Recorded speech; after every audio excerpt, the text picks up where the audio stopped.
Sinuspinde ng lokal na pamahalaan ng Canlaon ang pagbisita sa Mount Canlaon na may layong 6-kilometer danger zone. Ito'y kasunod ng tumataas na aktibidad ng bulkan. Sabi ng PHIVOLCS, magpapatuloy ang pag-ulan ng mga explosive eruption mula sa Bulkang Canlaon. Si Catherine Landicho magbabalita. Sinuspindi ng lokal na pamahalaan ng Canlaon City, Negros Oriental ang pagbisita sa Mount Canlaon. Ito ay dahil sa tumataas na aktibidad ng bulkan.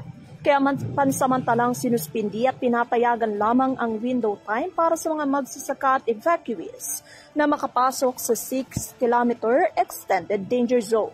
Ginawa ito upang matiyak ang kaligtasan para sa lahat, lalo na sa posibilidad ng bigla ang pagsabog o yung iba pang mapanganib na aktibidad ng bulkan.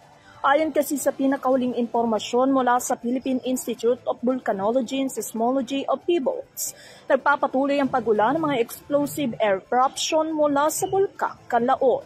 Ang aktibidad na ito ay nagdulot ng pagtaas ng alert level sa lugar na nagbabala sa mga residente at lokal na komunidad na maging maingat at alerto. Para sa URTV News, Catherine Landicho, sumasaludo sa bawat Pilipino.